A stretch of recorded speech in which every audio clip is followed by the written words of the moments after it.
Período gótico. Este periodo se ve caracterizado por la gran participación del clero. Los monjes copiaban textos antiguos y los distribuían a las nuevas iglesias emergentes, y de esta forma exaltar la grandeza de Dios. Algunos de estos escritos fueron entregados a poderosos señores feudales que los utilizaron para establecerse en una posición social elevada. Esta situación generó un descontento en el hombre medieval y un deseo de nueva cultura usando como símbolo la arquitectura. La letra gótica representa una forma pesada y condensada, así como una fuente de modulación vertical. Poco a poco, los trazos ascendentes y descendentes fueron acortándose, haciéndose cada vez menos legible. Los humanistas basados en principios clásicos y encontrando lugar en las universidades y en los avances tecnológicos. La invención revolucionaria más significativa fue la prensa manual para tipos móviles, inventada en 1450 por Johannes Gutenberg, y con esto un nuevo periodo en la escritura.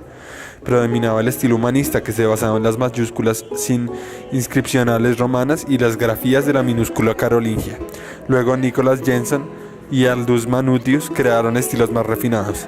Después, Claude Garamond creó su propio tipo basado en las romanas venecianas, y así se convirtió en la joya de la corona.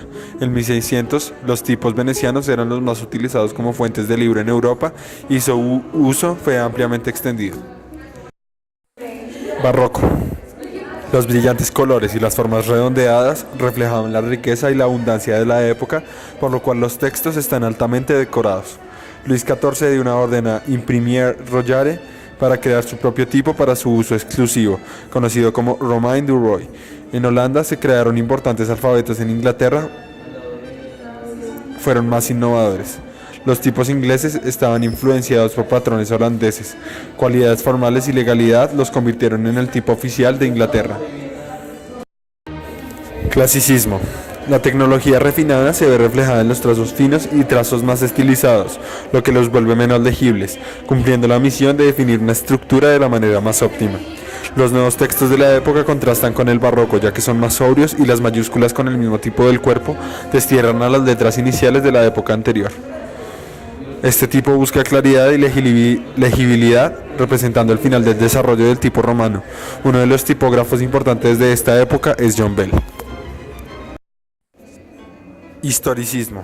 Buscando en el pasado, se utilizan ornamentos del barroco y del gótico. El texto parece ser centrado y los alfabetos están excesivamente decorados, creando dimensiones con sombras y combinando letras con ilustraciones. Esto también lo podemos ver en la escultura y la pintura con arcos. Arts and Craft. El historicismo no reflejaba las posibilidades de la época, por lo que se intenta reubicar al ser humano en la tecnología de la época. Este movimiento creado por William Morris se preocupa no solo por el tipo de letra, sino también por el papel, las ilustraciones y la encuadernación, lo que llevó a la creación de imprentas privadas, que causa que la tipografía sea envuelta en una ornamentación de manuscritos y la legibilidad y la unidad de la página lleva a la creación de diseños abierregados y compactos. El tipo de letra Golden y el tipo Roy son una mezcla de gótico y con elementos romanos. Futurismo. Busca romper las formas tradicionales concentrados en las máquinas y en el concepto de velocidad. Como líder del movimiento tenemos a Filippo Tommaso, que intenta capturar la rapidez con arcos dinámicos y superestructuras. Los textos se muestran como collage y en formas constructivas. Las letras y el tipo se convierten en elementos autónomos del diseño. Se acude al fuerte contraste de formas y de tamaños, la línea diagonal con texto y la repetición secuencial para surgir una tipografía de símbolos verbales. Dadaísmo, movimiento de oposición a los valores sociales que imperaban en la Primera Guerra Mundial.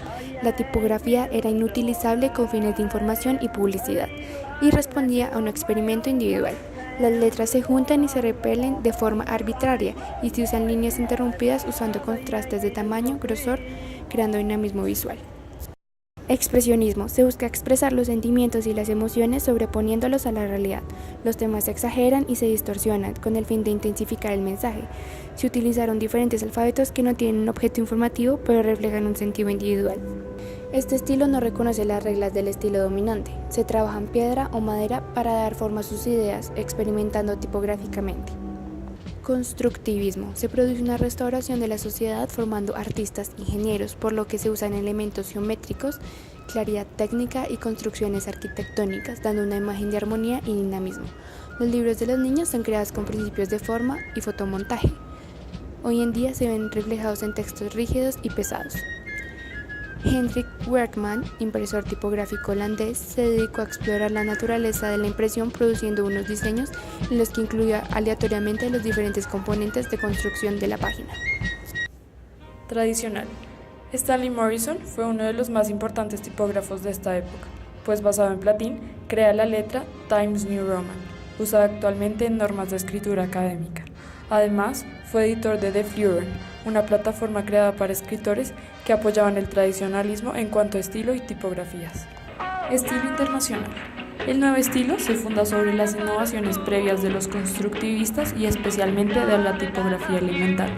Este estilo se sustentaba sobre 3 pilares básicos: el uso de una rejilla modular, el empleo de tipografía sans serif y la utilización de la fotografía en blanco y negro en lugar de ilustración.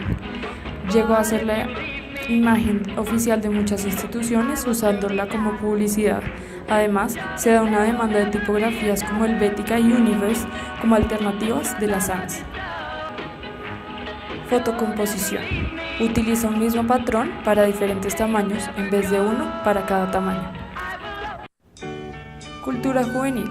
Es un periodo destacado por el pop art, que usa elementos de cultura urbana, elementos de grafismo popular y cómic. Tiene un código visual completamente diferente de lo que se había trabajado anteriormente, y además tiene un aire psicodélico. Revisión del estilo internacional. Se cuestiona el ángulo recto y se incita a los creadores de nuevas tipografías a crear una expresividad propia. Creó una controversia por su aparición, pero esta no fue extensa. Revolución digital. Es caracterizada por la aparición del ordenador de Apple. Además, se da una nueva corriente de exploradores de la letra que construyen nuevas referentes tipográficas con estilos tribales y primitivos, como es el caso de Neville Brody.